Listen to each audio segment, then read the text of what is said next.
Now, here is the part that is now already dried, and as you can see, it needs to be nice and sanded down. For this, I will use this sanding stick. This is 400 grit. I'll sand it down. I'll sand it down in the strokes where it'll go up as possible, you know, best as possible, and even, so that way it can be even out. Once I finish that, I'll then move on to a 1/600 grit, a 600 grit, to fine it out, you know, give it a little fine detail, and then a 1/800. I mean a 1/800, excuse me, an 800 grit, make it a lot more finer. What are the results that you'll see when I do that? Well, here it is before. Here's one part that hasn't been sanded down, and here it is, another part already sanded down as well. You can barely notice the panel lining.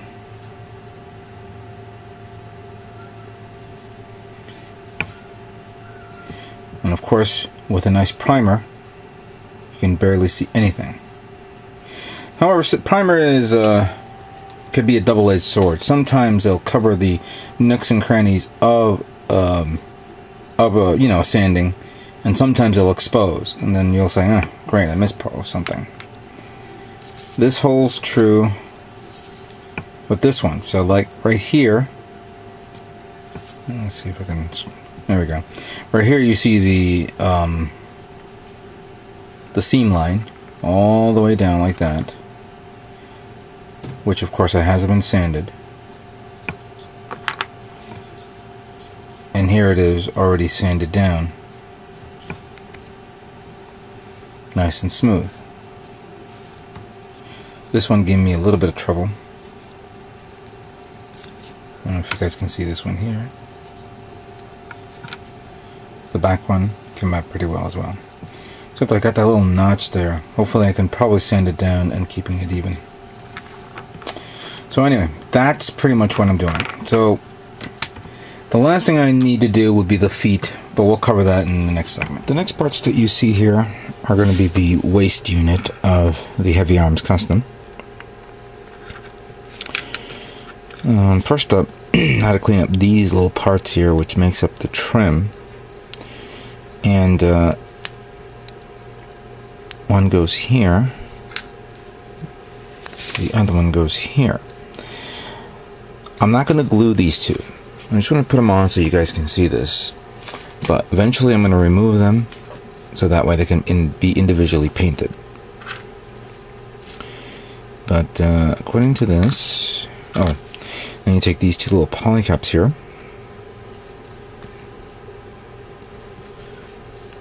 these are clearly the connectors for the I guess waist armor or skirt.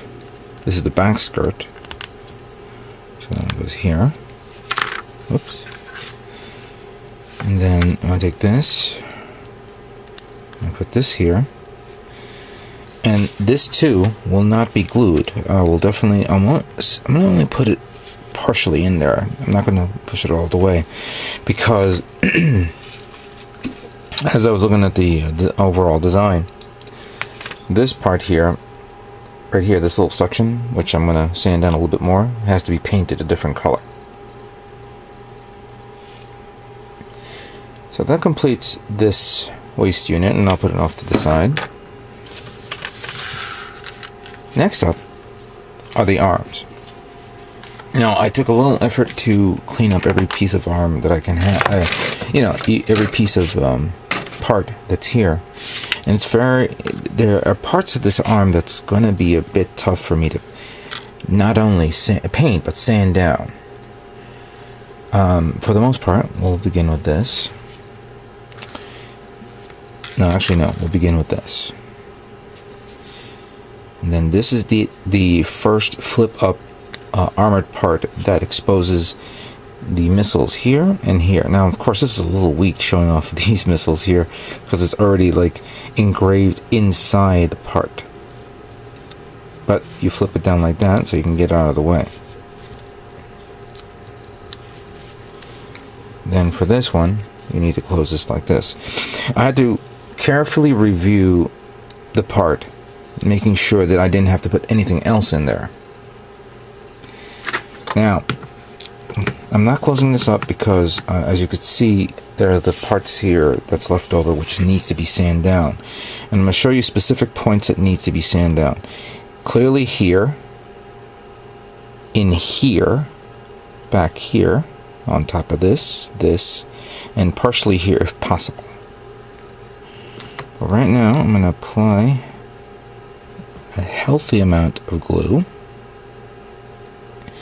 And even if it bleeds out, that's not bad, because after a good hour or two, I will of course sand it down, and I'm going to show you the results.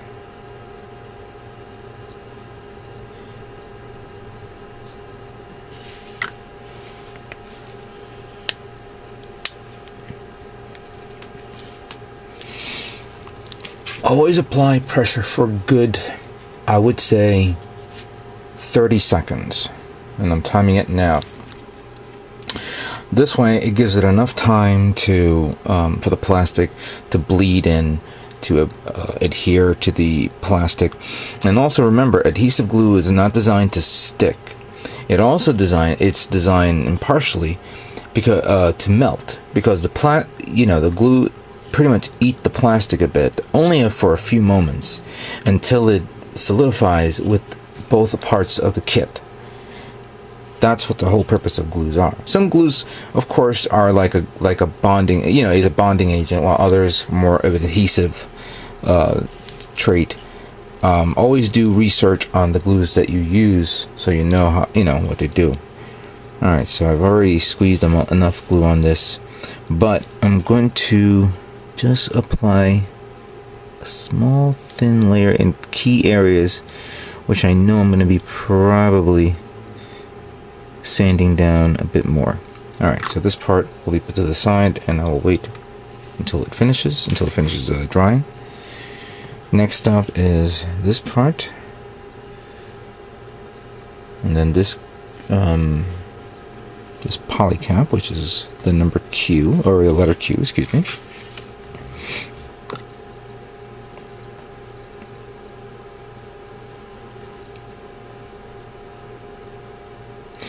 Now, I think I mentioned this before, but if you can't get your hands on this type of thickness of a glue, Tester's glue, which those they come in a toothpaste like package or container, you could say, works equally as best. I remember using those for years. All right. A good squeeze. Didn't feel any resistance, or that when you build computer parts, when you build model parts or model kits, old kits, where of course the parts, even though they're the same on each end, there's a kind of like it's not, how can I say this, it doesn't even out. And you'll notice, one part is sticking out incorrectly, so you'll have to sand it down and fix it. This was at a time when, well, actually, you probably see this today, but some kits, some older kits, were just made in bulk, and just say, okay, we're just going to make it. We're not going to put in research into redefining it and fine detailing it. So they just get it out there just to fill the market up, so everybody can get their hands on it. All right. Be careful with your hands, of course. If you have glue in your hands, you will leave that infamous fingerprint on it, and clearly you will leave some evidence. So these three parts are now drying, and I want to show you the final results. Here is the other arm.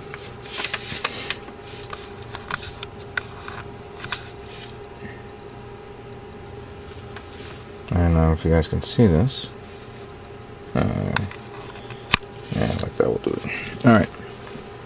As you can see, I sanded this down, and I use this to open up the seam line.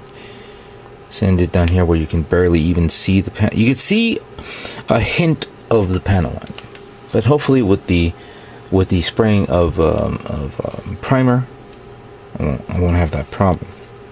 This one was bugging me for some unknown reason. I don't know why. I may have to get something to scribe it down, but I did sand it down nice and smooth, so clearly the primer would work. This one also was a bit of a chore. I hope it came out well. This one was very tough to work with because you still see the panel lining, the seam line here. Here you don't see much, and I may want to rebuff it again, but this is how it works. Now, clearly this is how it's supposed to look like when the missile pods open up, so like that. I'm gonna probably remove this one. Hopefully the part doesn't break off, because I noticed that this one is just a straight plastic on plastic. If this was a plastic on polycap, I wouldn't have to worry about it, but if it was, I have a distinct feeling that this may one day come off, so I got to be very careful. Also, this thing can be specifically removed for painting. So these parts are done. Let's now move on to the next part. Okay, I'm starting to feel a little bit of a headache right now, because after reviewing these series of parts, I'm going to run into a slight dilemma. Let me explain. Now, these parts all constitute, of course, the waist unit. I'm sorry, the entire body itself. The lower part of the torso and the upper part of the torso.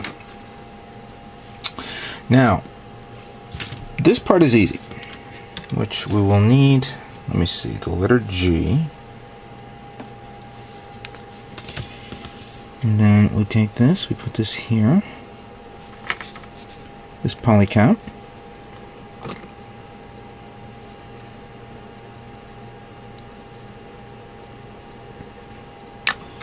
And then we seal it up so that way it's permanent.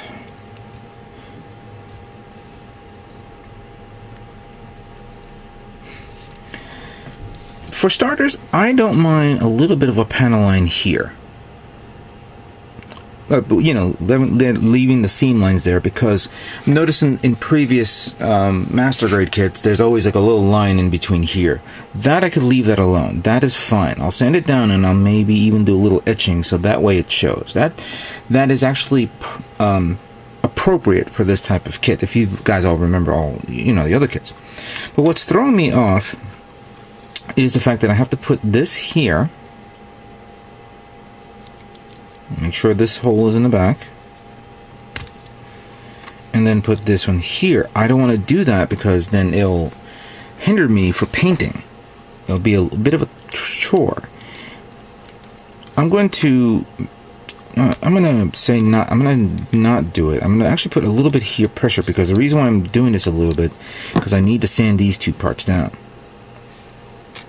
I've already taken care of these, but I don't want to glue anything, because once I sand this down, I want to remove these so that way I can put them on, on the clips and then paint them.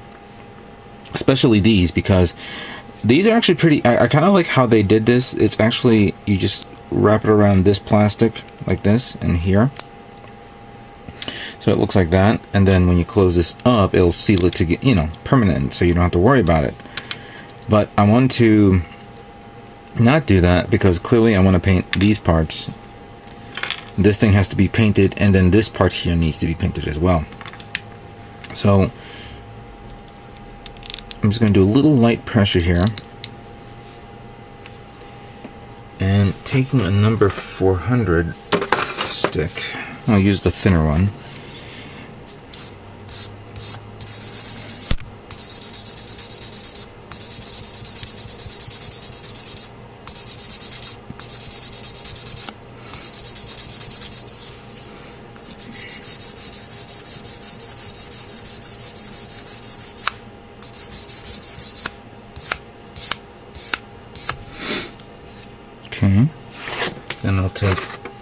600.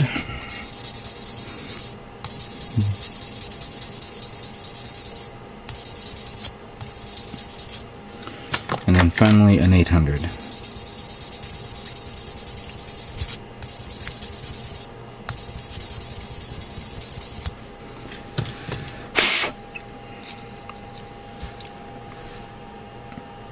As you can see, I've smoothed this out and got rid of the remaining parts here. And you see a comparison between this one and this one.